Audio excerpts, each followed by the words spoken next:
Экинчи аялдын экинчи үй бүлөнүн укугу мурас танылбайт. Байбиче келип кетет бардыгы. Мамлекет расмийлештирип койсо, ошол экинчи үй бүлө да мураска ээ болот.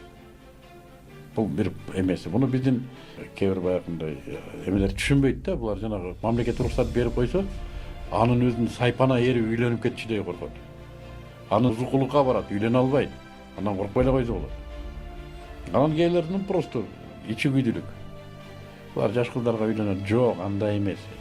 Бул мамлекеттик мыйзамдаштыруу бара турган жер ошол укук маселе. Баары бир үйлөнүп атат. Үйлөнүп туруп таштап кетип калып атат. Бирок жашырын үйлөнүп атат. Таштап кетип калып атат. Элестет, бир эки баланы туудуруп коюп кетип калып атат. Кайра байбичесине.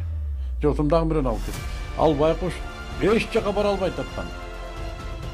Эч нерсе бир да үлүш ала Күнөө албайт. иш кылып атпайбы? Күнөө иш кылат булар. Туурабы? Эмнеге күнөө? Анткени жашырып алып атат. Аялы билбейт. Аялы билбегени күнөө деп эсептейсиң. Биз Аялын уруксат алыш керек да. Мындай кылайлык. Биз күнөө деген маселеде динди карайбыз. Динде деле аялы уруксатташ керек да, туурабы? Кайсы динде? Биздин динде. Же мен билбеймби бул тууралуу? Менин оюмда десең туура болот. Менин оюмда. Жок, андай жок. Аялдын билиши, билбеши. Анан бул жашыруун эмес. Уруксаты